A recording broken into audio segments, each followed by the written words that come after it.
Hello, good evening, everybody. This is your boy, Pastor Santa. Come on, this is the Real Word. What's up, y'all? This is your co-host, Ricard Gina Wells. Welcome you to the 24th episode of the third season. Shout out to everybody that's been watching. Shout out to everybody that's been supporting. Shout out to everybody that's been just supporting the whole entire movement. As we reach our end of our third season, we thank all the guests that's been with us thus far. We thank all of you for supporting. Shout out to everybody that's been supporting. Shout out to everybody that's been donating. www.gofundme.com/therealword. That's www.gofundme.com/therealword. Shout out to everybody that's been subscribing to the YouTube. We have over 600 YouTube subscribers. That's www.youtube.com/C for channel /therealwordtv. That's the Real Word TV on YouTube. And shout out to everybody that's been following us on Instagram, because our Instagram has been growing up too. That's at the Real Word TV on Instagram, the Real Word TV on Instagram. But today we have a very special guest. Introduce yourself, sir. Hi, I'm Andy. Tell the people about yourself, bro. I grew up in Brooklyn, grew up in Canarsie, went to school in Kingsborough, York College, Brooklyn College, now work in Manhattan and up in Harlem. Did you go to Canarsie High School too? Yeah, I went to Canarsie High School. That's what's up. That's what's up. Shout out to Canarsie. Canarsie in the house, without a doubt. Or That's three of what's us up. went to Canarsie, right? Yes, sir. So shout out to Canarsie. Shout out to the whole Canarsie High School, the Canarsie Chief. Shout out to y'all. So what kind of work do you do, if I may ask? I'm a teacher, teach phys ed. Okay, that's what's up. So how was that? How you enjoy that? It's good.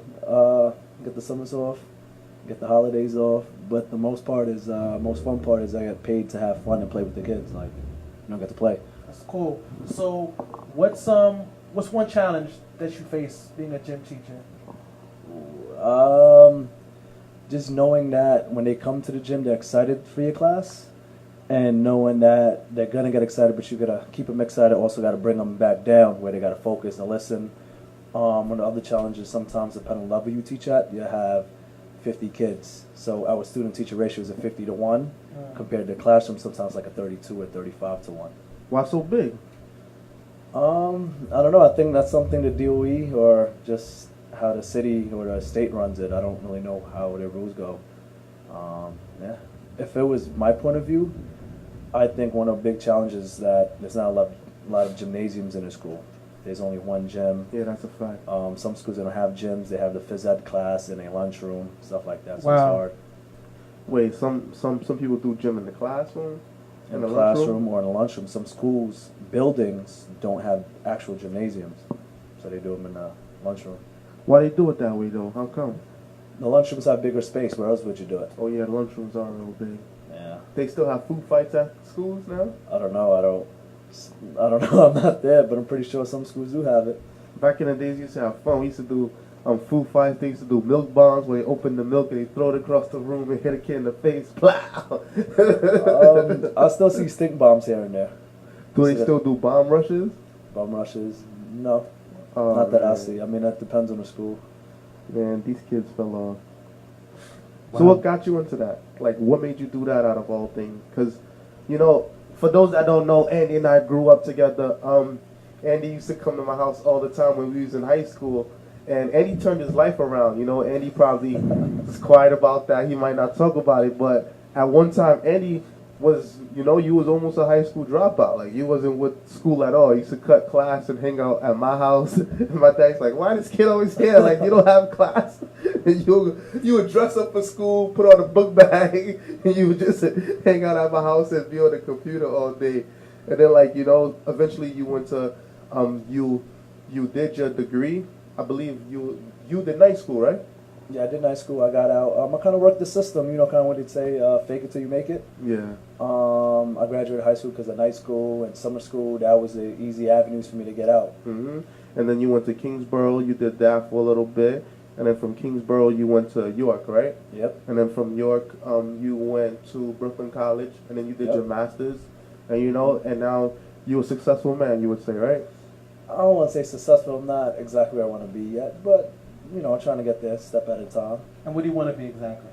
Eventually have a house, family, kids. Just not at that level yet. Career, trying to get it set. But so far, so good.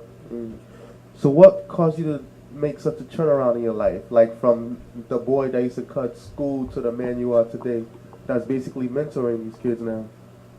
It's funny because looking back, I'm actually proud of where I came from. Used to cut school a lot. School wasn't interesting for me. I always knew I was gonna finish high school. It was just stalling and just playing around and stuff like that. Not really focused. And then when I actually graduated high school, I knew I had to go to college. That's the way I was raised. The difference was I used to look at a 95 in high school versus 65 in high school. I was fine with the 65. Either way, it got me 1 credit. Difference is you did way more work to get a 95 and did less work. Same exact classes. When I went to college is when the problem existed. You need a 2.0 GPA, which is a C, which is a 75. And I'm like, okay, these can't cut it anymore. Then I realized I need to graduate at 2.75 with my major. Then to get into a master's program, you need a 3.0 GPA, or you need to graduate 3.0. So that means you have to maintain a B average, which is 85. Exactly. So went from 65 as the bare minimum to essentially 85 is my bare minimum. So I realized I couldn't slack as much, so I kind of was a little bit more focused. And what did you major in, if I may ask? My bachelor's is physical education. My master's is sports management. That's what's up. Right now, do you follow like high school sport teams? Not really, right? Nah, not Or really. basketball teams right now, right? Nah, not really. No, Okay. Don't follow it.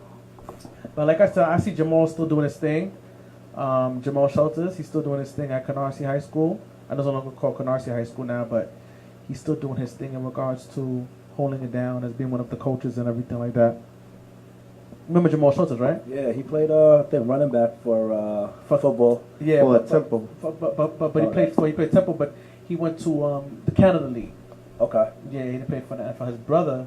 Lance. Lance played for the Tennessee Titans and everything. Yeah. Yeah. So shout out to that whole Canarsie, because at one time the Chiefs had a great football team. No, I'm not facts, they too did. sure with them now, Mm-hmm. but they was doing their thing. They was doing their thing. I mean, Canarsie, the neighborhood has changed a lot, wouldn't you say, Andy? Or you think? Changed in several ways, I think. I think changed with society too. I know when I lived in Canarsie my whole life. I still live there now. Or when I was a kid, it was predominantly Caucasian. Yeah, a lot. Started changing. White flight.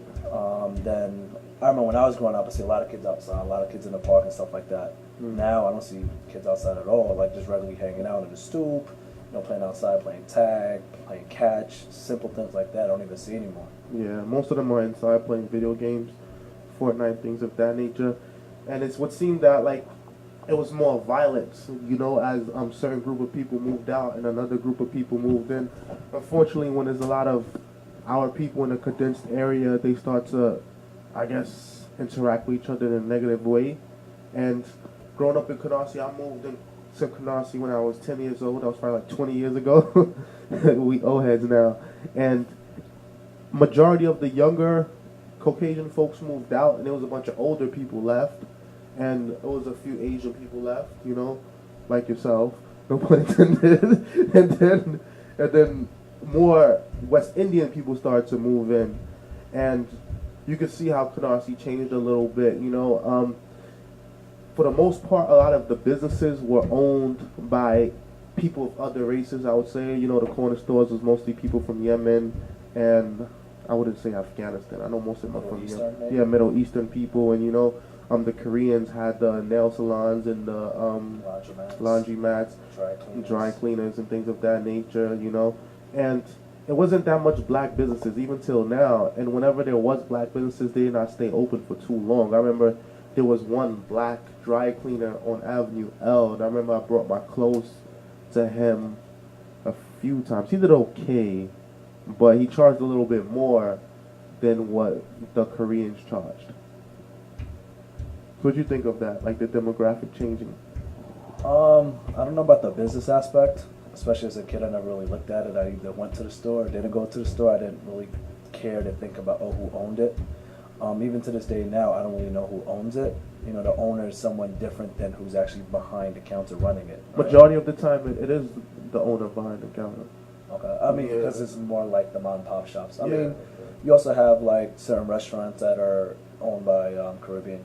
Like the Caribbean restaurants, you have stuff like that. That's true too. Other than that, I don't really know who owns or runs what, to be honest with you. You ever thought about starting a business? As an idea, I don't have a plan. What type of business would you run? That I don't know. I've been playing sports my whole life growing up. I've been thinking about like certain leagues and stuff like that. Certain sports leagues. You kind of just get a permit for a field, pay for the insurance, and then you kind of have the teams pay for the refs and something like that. But that's a lot to get into. You got to get the clientele. That's the struggle. So I haven't really thought about that yet. I want to get certain stuff set in my life first. So what kind of sport would you want to start? Football is fine, basketball is fine. Some of the hardest parts for basketball is finding a gym space. Okay. With football season, that's the hard part, just keeping the clients out. I've noticed that there's many football field. There's several football leagues in New York City, right? Yeah, that too. It's a whole bunch of like small leagues, like rough touch leagues. Like think about it. I teach in a school setting, right? I look at kids who play sports or just people who play sports. In high school, middle school, you're mandated. It was mandatory for you to play. In a phys ed setting at least, right? When you get to college, it's either you're going to do it or you're not going to do it, right? No one's forcing you. When you go older, you have kids and stuff, you have a family, no one wants to get hurt, but sometimes people still miss that aspect of it, right? They just want to go out and just kind of just hang out with the guys sometimes, and that's the avenue. Wow. Some people are there who want to be competitive and win. Somebody's like, nah, I just miss just hanging out with the boys and, just play like that, and that's the way I really want to kind of get started. And don't get me wrong, you still get young cats who still want to play and stuff like that. But just having that there, but like I said, the struggle, there's so many leagues also. Yeah. You need to have a good league where it's competitive.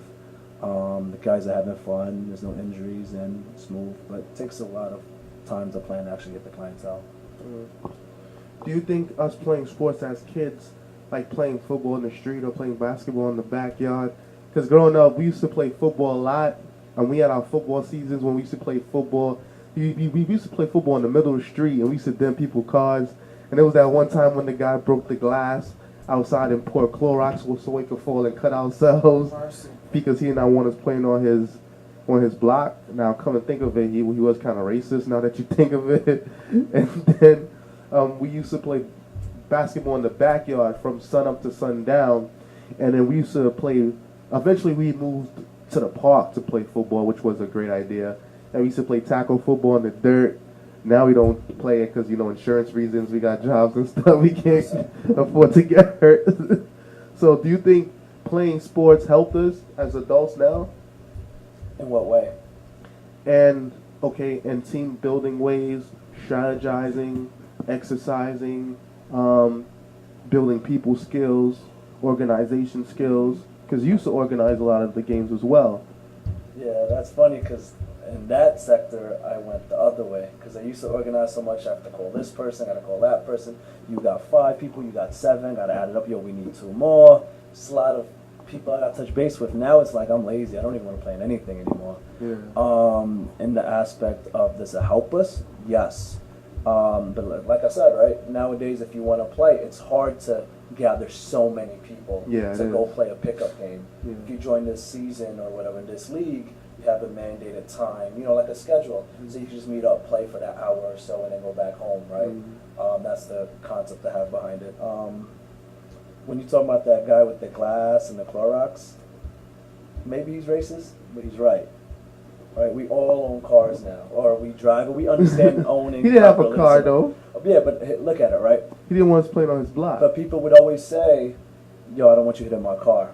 Yeah. And we'd be like, "No, we're not gonna hit your car.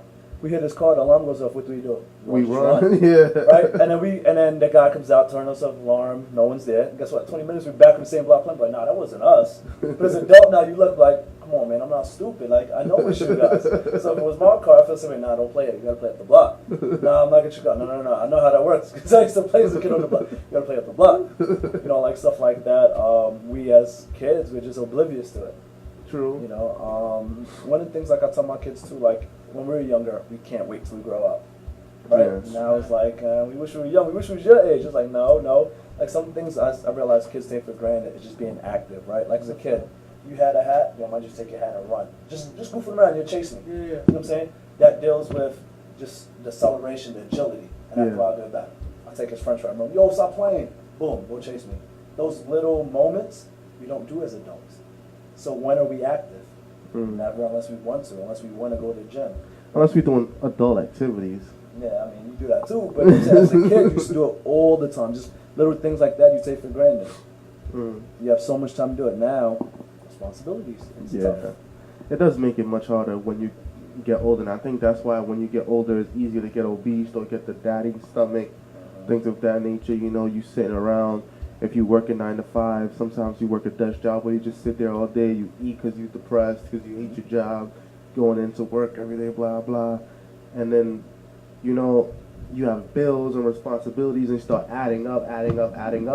And then you wish you was a kid that was just playing outside, that could play all day long and not have a care in the world, you know? That sedentary lifestyle, I mean, it's rough. Like I said, 9 to 5 responsibilities. Like I hear kids all the time, oh, I'm tired. I can't be tired. You're a kid. You know, your moms might have a job. They might go to school. You gotta pay for bills. They gotta cook for you. They're tired, but they can't say they're tired and not do this stuff. They still gotta do it. You as a kid can't tell me you're tired. For what? Exactly.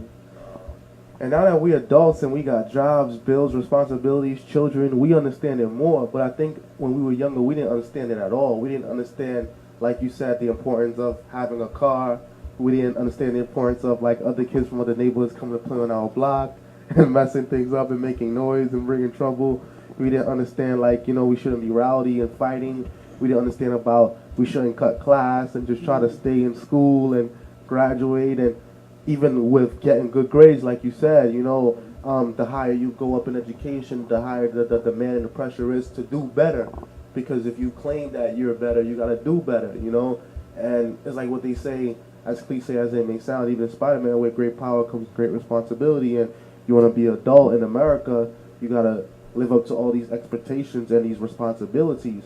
And you see that there's a good saying that goes, if you do what is hard, your life will be easy. If you do what is easy, your life will be hard. My motto is life is hard. I want to try to make it as easy as possible. So I have the other aspect, because people always talk about how hard life is, right? So that's what we always taught. You always got to strive for greatness. So you got to work hard, work your butt off, you know, so you can have a better life, right? So we all understand that. So how I feel like, since life is hard, to make it as easy as possible. So honestly, when I went to college, I didn't know what I wanted to do. I didn't know what job I wanted. But then when someone wanted to be a phys ed teacher, I go, what's that? They go, oh, you know, think about what your gym teacher did in high school. Thought about it? I said, oh, they roll up the ball and said, have fun. Yeah, go do easy. That. Especially Mr. Brody. Shout out to Mr. Brody back in 2011. That man didn't do nothing. He taught us for like 10 minutes, 15 minutes, and sat down with his leg crossed for the rest of the day. But that's what I'm saying. Like, just even thinking about that aspect is not as easy as I thought. I went to school, had to learn about muscles, learn about bones, learn, you know, exercise physiology, kinesiology, anatomy. So I was like, whoa, I thought it was easy. I thought it was this, but it wasn't. So yeah, I mean, that's why, like, even now, like, I teach phys ed, I want to say I messed up, but a lot of these other teachers, like, they hate when I say this, but like, they go home, grade papers, they create projects, exams. If you have an 8th grade class, 7th grade class, every day that's 2 different lessons, right? But for me, if you're in 6th grade, 7th grade, 8th grade, I'm playing kickball. There's no difference. And next week, you come back, guess what? You play kickball again because you have fun. When in math class, you come back tomorrow. It's brand new lesson. I can't teach the same thing I taught yesterday. Wow. That's the difference, I think. So do you got to come up with a lesson plan? Yeah, we got a lesson plan. Because you got to, just like how classrooms have units, we have units and stuff like that. Like, what I do, like, when I taught volleyball, I had to go through bumping and setting and then rotation and then serving and then going like mini games, kind of like going in a circle, bump the ball around before you actually play a game with a net. But most of the time, they only give you like one class of teaching you how to play a certain sport in gym. Then all the other classes where you play that same sport, you just do whatever you want to do after that. It's still like that, or is it different? It depends on the person. We don't have a... So, for example, if you're a 7th grade math teacher, you have to teach this because you have to teach this for the state exam, right? Okay. There's no mandate saying I have to teach volleyball, I have to teach basketball, I have to teach that, right? There's certain things I do have to do, but sports-wise, I don't have to teach something specific. When it comes to that now, like, it's easier because remember, once you teach the skills, have practice for a while, you get into teams and you go tournament play. Yeah. Once you go tournament play, you're kind of just chilling. Team 1 plays Team 2, Team 3 plays Team 4, go. Then you have a schedule set up. Next week you come back, look what your next game is. Team 4 plays team 2, team 3 plays team 1. So they're kind of just monitoring. You're not really active moving. See the difference? Like, that's what teachers try to get to. They try to get to that tournament stage where they're not doing as much teaching. They're kind of just in tournaments now. You just set it up and keep it going. Yeah, I figured that's what it was. That's real. That's real. So do you like it like that, or? I teach a lot. I have younger kids. You can't give out the ball until the kids have fun in like kindergarten or first grade or third grade. With the older kids, my 7th, 8th graders, they're fine. I love my 8th graders. They're older. They're more mature. They can handle it better. Especially high schools. High school is different. I was high school for years. But I mean, high school is different. You'll get the kids who are now, oh, I don't want to play. I just want to sit there on the side. And be on their phone. Yeah. And that's what makes it difficult sometimes. Oh, you can bring their phones in high school? Depends on the administration and what their rules are. Okay. So one of the high schools that are there, they're supposed to come in with their phones in pouches with their kids. They know how to pop open the pouches, use their phone at the end, put it back in the pouch, give it back. So they kind of lock their pouch for them. Like there's certain things and gimmicks that they use. But the thing is, like at high school, you fail, as you all know, like summer school. That's the only thing. High school's a little bit easier where, like, I'm not calling the house anymore. You know, like, in middle school, you fail kids, parents come in, how come you didn't tell me my child was doing that? So high school, they used to have, like, you know, like, where parents come to see the teachers, right? Yeah, but don't do that no more. No, they do. But think about how many parents actually show up. Parents show up. Not a lot when it comes right? to high school. Because think about it, like, if your mother comes in to me and your kid is 16, 17 years old, why did my kid fail? He never shows up to the seat. He's not prepared. He's not in uniform. Do you really remember courthouse for every single time? Your child is 16, 17. He's about to be an adult. Right? Now, if you're 12, 13, a parent comes to me, now I actually got to respond. When they say, how can you inform me, let me know, it's kind of like I could understand they're young enough. Right? Like, same thing. If I have a kindergarten kid who came unprepared today, who was it the 5-year-old's fault? It's the parents' fault. Didn't the 5-year-old remember that he had phys ed today, he had my class today? Probably not.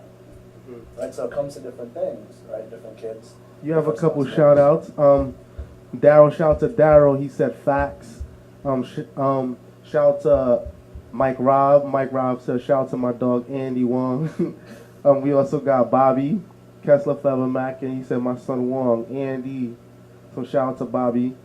Bob looking, y'all. Canarsie in the house. So yeah, man. Current events. The Mueller investigation supposedly up, and they claim that they found no collusion with Russia, right? Or Germany. Trump had a field day yesterday. Yeah, he had fun because he kept saying, "Oh, I told you guys this was a witch hunt. I told you guys this was a witch hunt." But the thing is that his people are still getting caught up, you know, with a lot of crimes. You know what I'm saying? Going to prison. So. Yeah, because for the most part, Donald Trump's lawyer was snitching. Like, he was snitching, so I guess from him snitching, he just opened the book on a lot of people, on a lot of different people, and then that caused it to be what it was. And I don't know. I think Donald Trump being the person that he is, even if he did something, he would never get caught. It's like I was watching a show the other day, and it said rich men have a way of avoiding the consequences and penalties that the poor man does. Do you guys believe that? Yeah, I can see that. Yeah, money, because money buys things. You got money, you got power. That's what it is. Especially in America. So how much money do you guys think that you would need to have that kind of power? Like over $100 million. I think it deals with money and kind of like your status. Yeah. Right? Because how Donald Trump is, besides him as the president, he has so many different connections. Yeah. It's more so the connections you have also. So if you have the money, like if I won the lottery, that's not going to help me. I have a lot of money, but I don't have the actual connections. Unless you start using your money to lobby connections and power. Yeah, but if I get caught up right away, it's hard. True. Right? I don't know anybody. Like, I don't know who this guy is. He's got money, acts around, no one knows of him. What happens if he, the judge, or, you know, whoever gets caught up for bribery and now he's got, and he doesn't even know who I am. You know? Yeah. I read an article the other day that said that 40% of the wealth in the United States belongs to 1% of the population.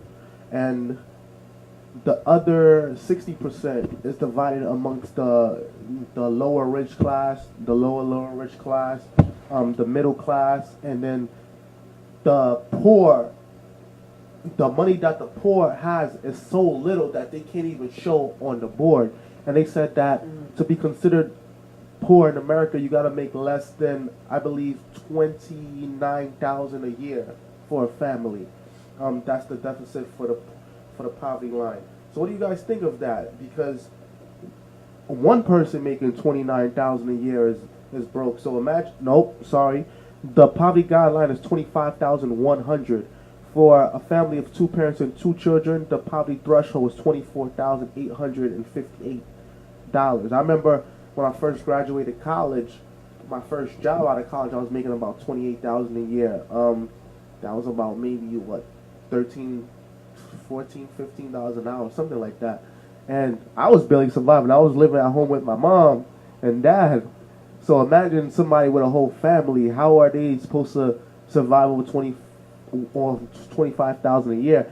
And if they make over 25,000, let's say if they make 26, 27, then they don't qualify for food stamps and Medicaid. So they'll have to be paying insurance out of pocket or get it through their employer, and they have to buy food for themselves. Like, what do you guys think about that? Because not a lot of people really think, like, you think, okay, the rich people are rich, but the rich people are rich, like rich. Like I said, 40% of the wealth in the U.S. is owned by only 1% of the people in America. That's crazy. I mean, It's a travesty, man. People are struggling out here. it's hard, right, to kind of explain, like, because on the other end, it's a lot of these big business owners. And these big businesses are big conglomerates, right? It's kind of like connections. And the thing with that is, they have all this money, yeah, but should they just stop making money? You know, like, what do you want them to do? Besides, like, giving back, they're always going to make the money, right? It's these big corporations that make money. How do you want them to stop it, right? Now, on the other end, on the poverty line, that is a shame, right? However, the problem I see, it's the middle class is But what there's barely gets any caught middle up. class left. But that's the whole point, right? Because the rich people pay stuff off, they don't get to pay taxes, right? And all these lower end poverty, they have government assistance. It has to come from somewhere. The middle class is who pays for it, where I think the high end. But why do the middle class have to pay for it when? Because like we said, the people who make so much money, they have all these connections. They get tax write-offs. They get all these things where they don't have to pay for certain things. So who gets stuck paying for it? The middle class. You know what I'm saying? That, I think, is the issue. When it comes to poverty, it's a shame, but I don't think there's much we can do. It's a whole big thing. Like, one person, I don't think could really make a difference. It takes a lot of people. And when you have these big names already in office, you can't kick them out. You can only do much. Even if you get one guy in, he can't infiltrate the whole system and change it up. That's just how it's set up. I mean, survival of the fittest is the best way I could say it. That sounds messed up, but... Well, survival of the fittest is one thing, but the thing is, they're saying that basically that the poor are blamed for being poor based on their own actions. And back in the 1980s, the way that they tried to levy that is that they'll give incentives to people that were married versus to people that was poor, because they said that the poverty was being caused by single families, like single parent families. And so they put initiatives for those that got married, because they felt that once there's a joint income in the home, it would limit the amount of people within poverty. But people felt that it was that people's moral ethics was being attacked versus to their, I guess, their overall economical standpoint, because people felt like it was their choice why they were poor. Like you said, survival of the fittest. Then we could apply Darwinism, where they say, okay, evolution, survival of the fittest, but at the same time, there was systematic things that was created that caused these things to happen. It didn't just happen by mistake. Certain people got blessings where they got the upper hand, they got tax breaks, they got initiatives, they got money. Other people didn't get those things. Instead, they received NYCHA, Section 8 housing, and food stamps. And they was like, here, hold this L.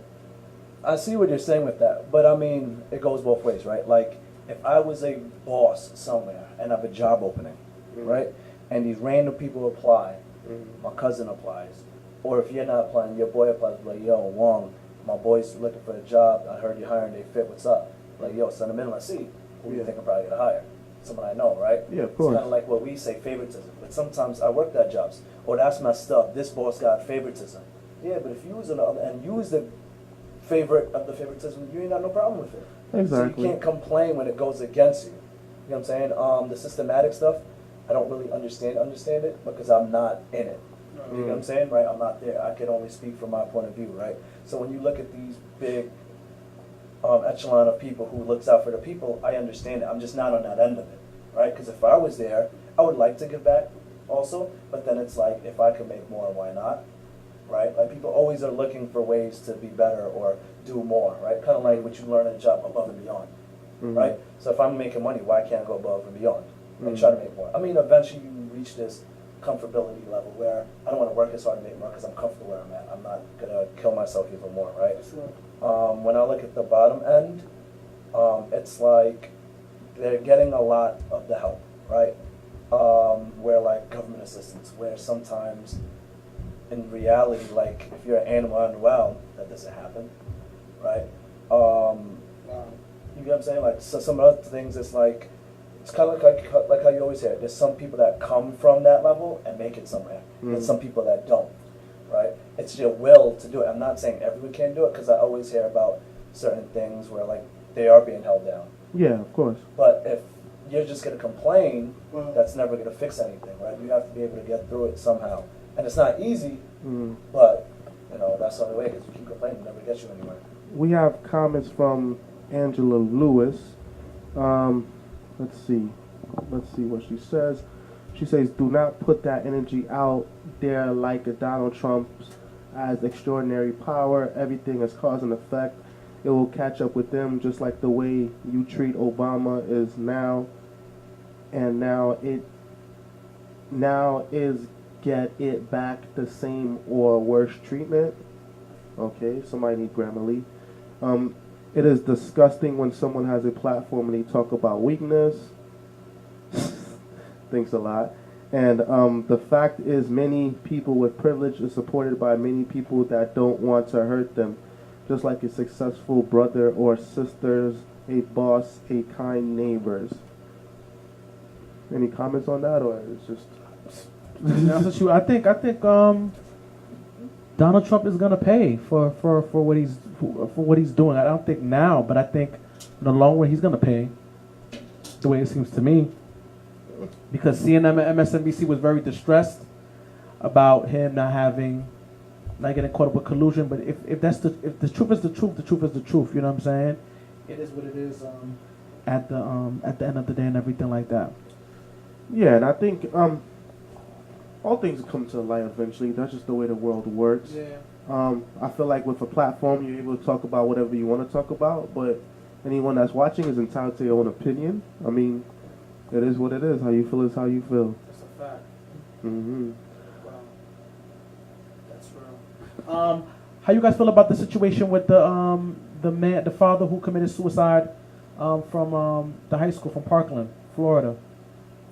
Was that from the Sandy Hooks? Or no? No. That's something recent, but I don't know that story. This happened like yesterday and everything like that. So explain that. What happened? So I think with the environment in regards to what parents experienced by losing children, I know for a fact that when you lose a loved one, it weighs on you a lot. You know what I'm saying? You see death, you see destruction. You're burying your son or you're burying your daughter. It's a lot, and if you don't get proper counseling and proper help, especially in a sensitive situation like that, there's a possibility that you can commit suicide. So I think this Angela Lewis lady is just trolling, because she keeps saying random stuff in very poor English. She says slavery was encouraged. Now we have power to curtail it. You could block her. Like I said, man, it is what it is. Maybe she'll fix it. Let her go. Maybe she'll fix it.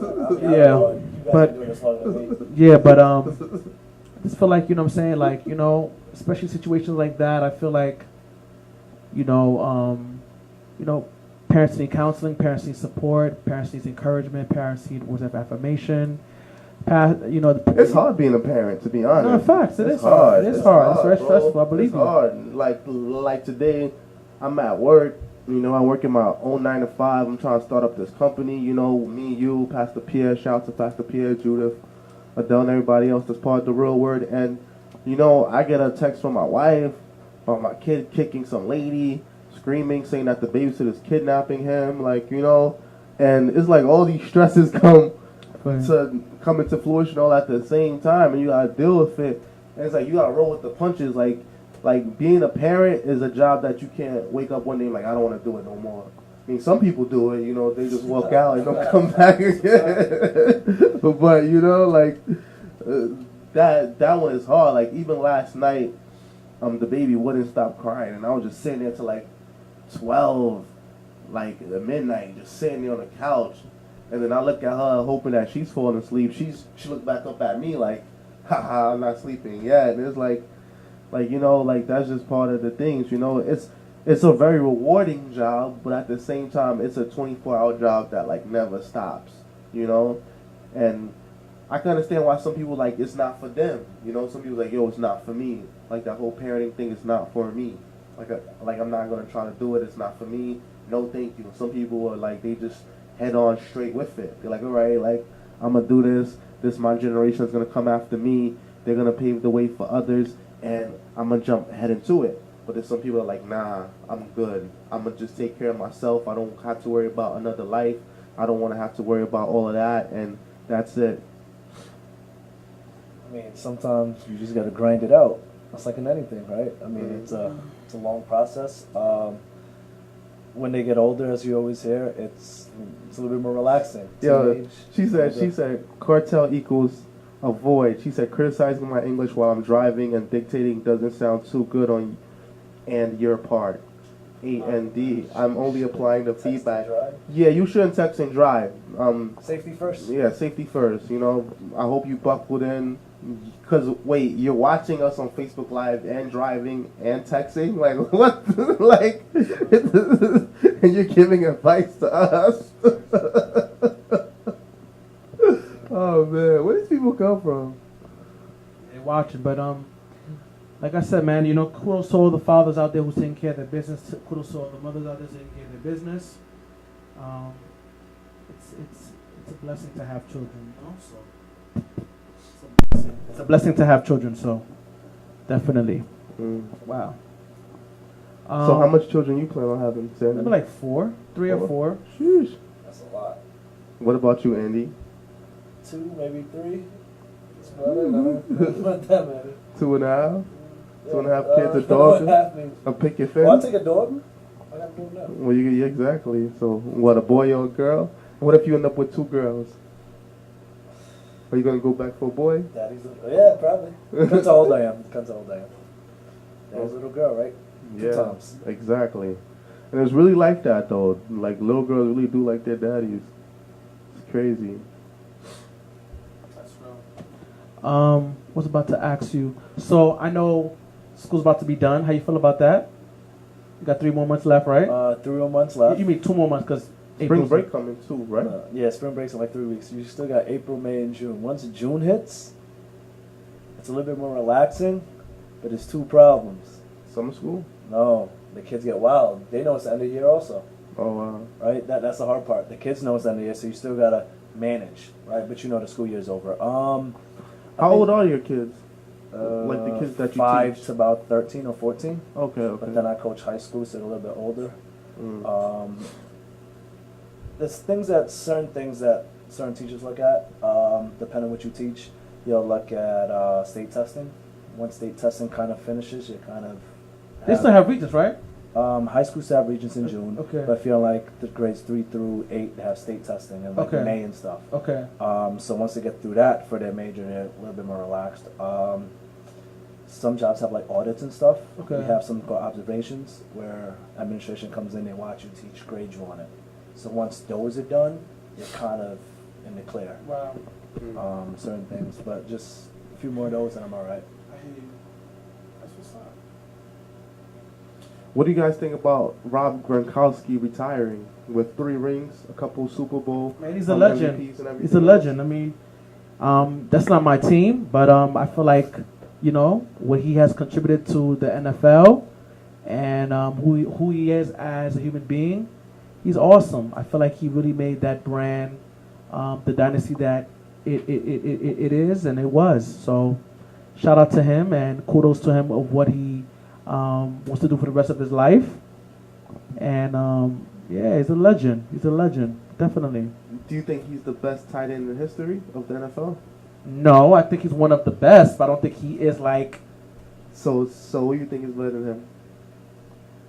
I mean, I can't think of right now, but like there's several others that are great as well too. You feel me? I feel like he's one of the best. So what about you, Andy? Who you think? I don't know who is the best. I think he had a good career. His body been breaking down the last few years because of injuries. Facts. If I had to name some top tight ends that I know about, I don't know who's actually better. You still have Antonio Gates still playing.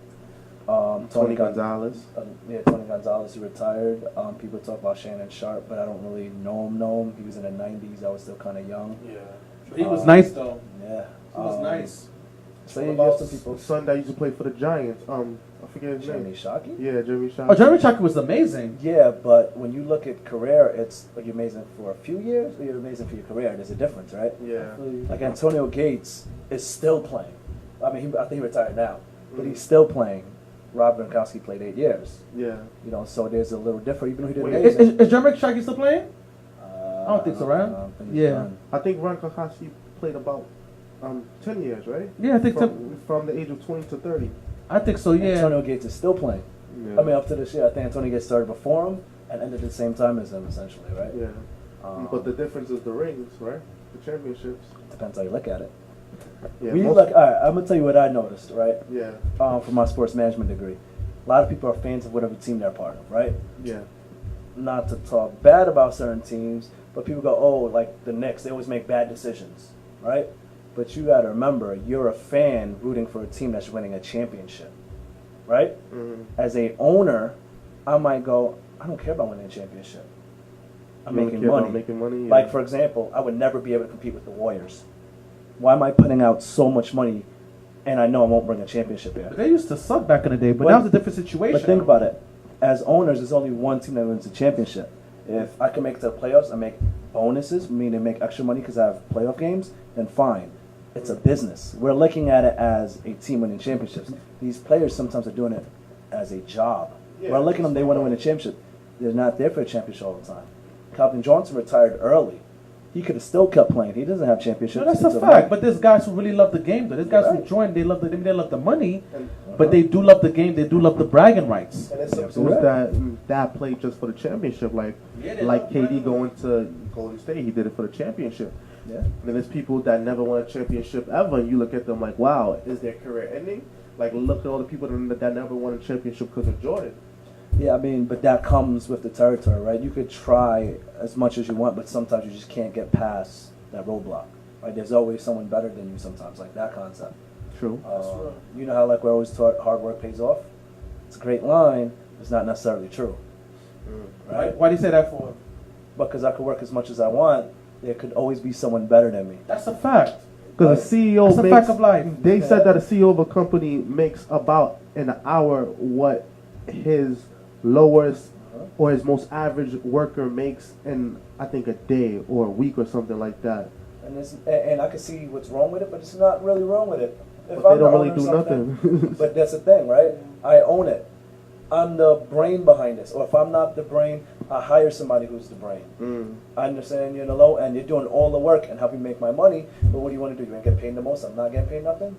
Without me, this business don't run. Exactly. Without the little guy, you can say the business don't run either, but I can always hire somebody else. True. That's the difference, right? Not saying myself, you can always hire somebody else. Because college pump out workers every day, right?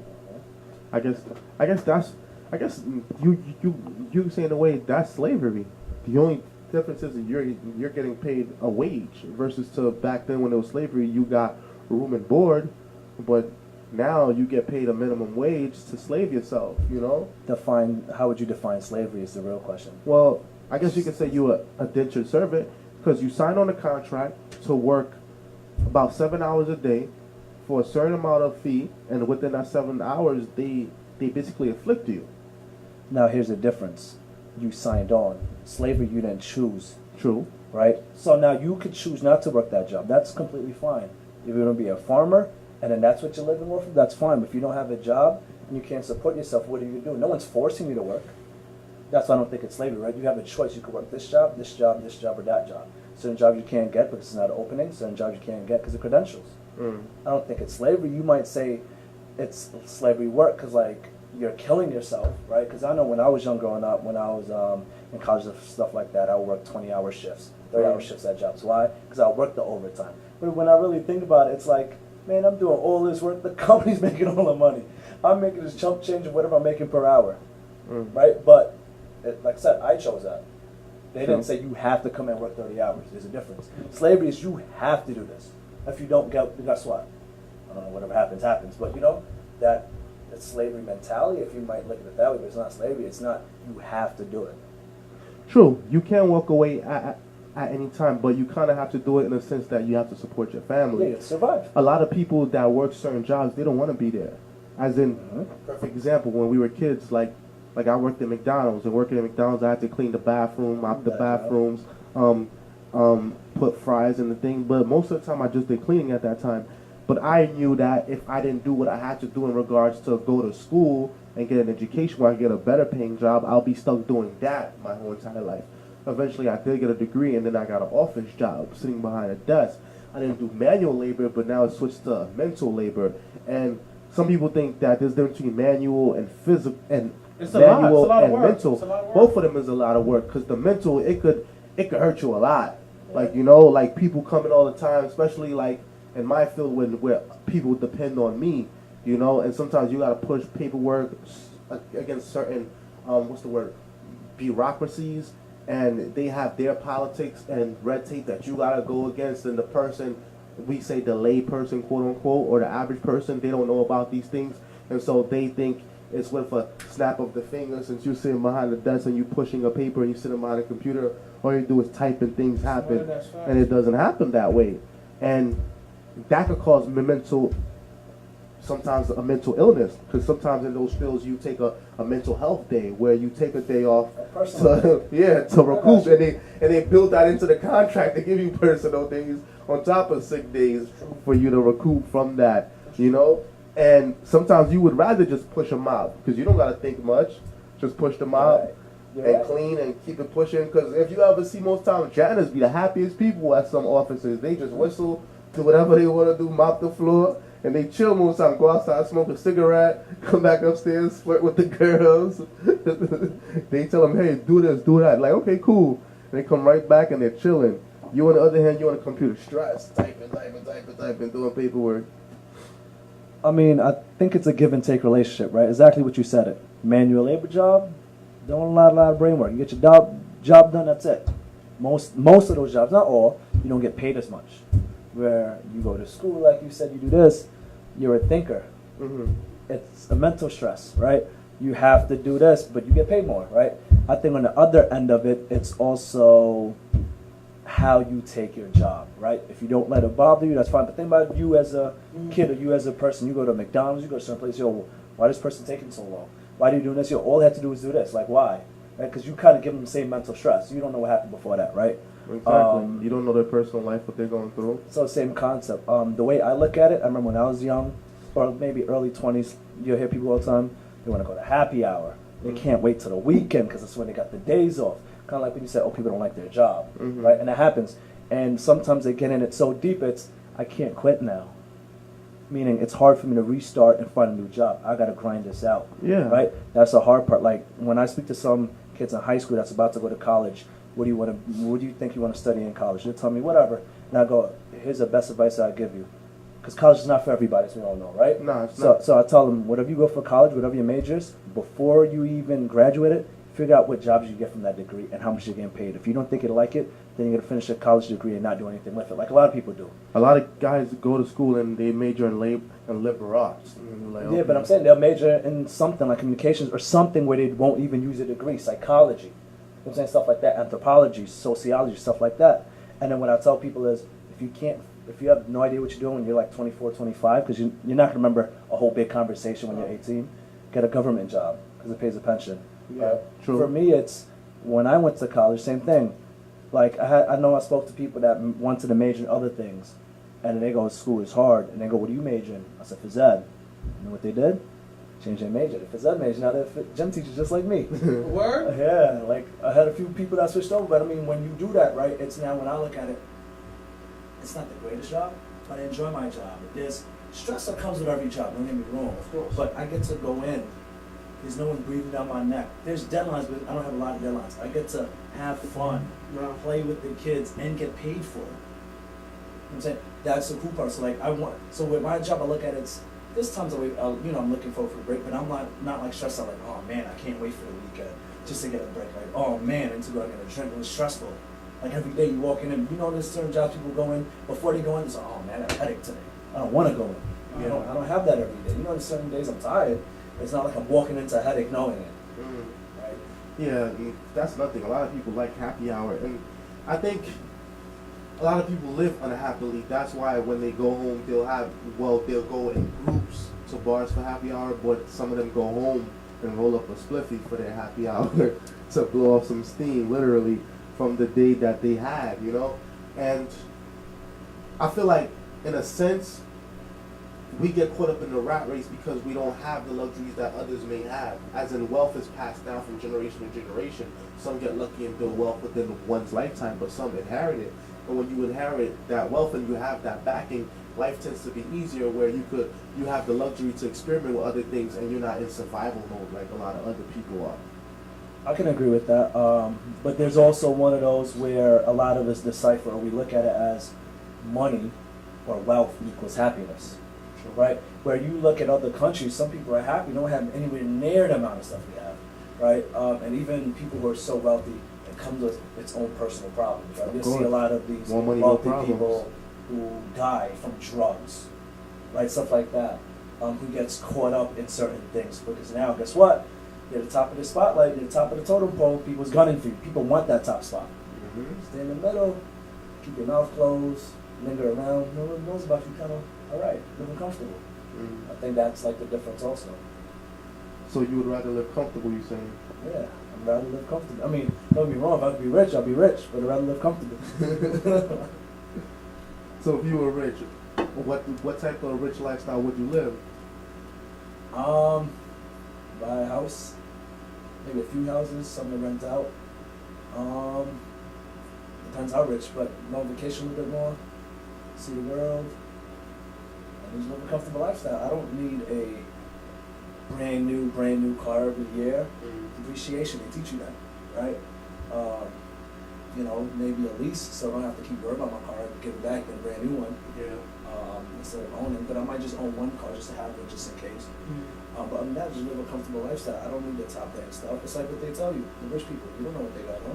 What is this? It's a random t-shirt. What are they showing off for? They got it. I'm not gonna show off to you. But then again, there's sometimes they got that plain shirt. So nah, that plain shirt's worth $300. What are you talking about? True. Right? So it goes both ways. That's one of the things Rob Gronkowski said back to him. He said he saved 100% of his NFL salary since he entered the league. He was living basically off of his endorsements, and he was living frugally. Like, he would wear clothes until the clothes couldn't be worn anymore. He would wear the same jeans for 7 days straight just to save money. And he said he did not really buy any jewelry. He bought one house, and he bought the house next to that house, and he probably had maybe 3 cars. Not super top end, but decent. It wasn't like Lambo and stuff like that. He made wise choices. Yeah, he did what he had to do, so he could retire early. And he might not even have to work for the rest of his life if he keeps his money right. Yeah, That means you work for 8 years, 10 years of your life, and that's it. You're done. Yeah. I think he retired with $50-something million. Yeah, smart. Think about it. Us three combined would not make $50 million in our lifetime working a regular job. That's true. Right? And he made more than 50 because he also have endorsements, and he's gonna get even more endorsements because people like his personality, his vibe. He's a cool guy. He never got caught in any drama. Yeah. He never got caught in any nonsense. Mhm. He was smart when he played dumb. Everybody thought he was some big meathead that didn't know much, but he knew what he was doing the whole entire time. Fine. And I see a pattern with NFL players that a lot of them is retiring early now. It's like they get the big contract. Once the contract is done, they retire. And they're retiring at like 30. There was another one that retired recently. The guy from the Lions. Calvin Johnson, I was telling you about before. Calvin Johnson. And a few other ones, like, they just been retiring. And with the whole CTE, the brain damage thing, and with all these other with things, the young man who committed suicide. What's his name again? Eric Hernandez. Yeah. Mm-hmm. And they see that there's brain damage, there's a lot of different things that could result from playing the game for too long that they hid for a long time. And a lot of people are like, okay, I'm just gonna get my money and go, you know, and you can't really blame them for that. And that's exactly what I'm saying. Right? They might not be there to win a championship. It's a job for them, right? Yeah. You gotta look at it that way. We're wanting to be the greatest person that they can, but sometimes I don't want to be that because there's more risk to it. There's more injuries that can happen. So you get your money and go. You get this big contract, you do your thing. Kind of like the running back. I sat out a whole year, so I'm not gonna take this 1 year contract because one big injury, I'm done. Right? There's people that do that because it's a thing about it. When you hear teams that cut people all the time, especially in football, because football contracts are not guaranteed. Basketball contracts are guaranteed. Baseball contracts are guaranteed. Football isn't. Yeah. So then when they go, I get injured, you're able to cut me like this. You know how easy it's for me to get hurt. Right? They take their money and they go. Yeah, that's the same thing Rob Gronkowski said. He said he saved all his money because he did not know at what point he was going to get caught. Get cut. Same thing with the quarterback from the Vikings. He lived in his parents' basement while he was signed as a starting quarterback because he said at any point that he would get cut. So it's basically in a do or die situation. Even though you got these millions, you know you can lose at any time. Gotta be smart, gotta be wise. Wow. So, any closing thoughts? It's 8:27. Anything you guys want to say? What you got? Okay, what advice would you have for the kids that was going through the same things as You did a great I guess job. I guess the growing pains that you had growing up and the way you turned your life around? What advice would you have for a kid that was going through the same thing that you was going through in high school? Live, learn from your mistakes, if not learn from other people's mistakes. Other than that, don't look at the future what do you want to be, how do you plan to get there? If you have no idea at some point in time, mid-20s, early 20s, you better start figuring it out by then, because once 30 hits, somewhere around then, you're either going to have kids, or you don't want to have kids. And you need to be able to put that together. And living in New York, it's rough. An amazing show. That's all I could say. You did a phenomenal job. So we thank everybody for watching. Shout out to everybody that's been watching. Shout out to everybody that's been supporting. Shout out to everybody that's tuned in for today. Even the trolls. And we thank all of you for watching and continue supporting the Real Word. Subscribe to the YouTube at the Real Word TV on YouTube, the Real Word TV on YouTube, at the Real Word TV on Instagram, the Real Word TV on Instagram, the Real Word 7. That's the Real Word 7 on Facebook, and you can donate at gofundme.com/the Real Word. So we close out. Father, we pray that you may continue to order our steps and strengthen us and keep us in your presence. In Jesus' name we do pray. Amen. Amen. We thank you all for watching. Take care, everybody.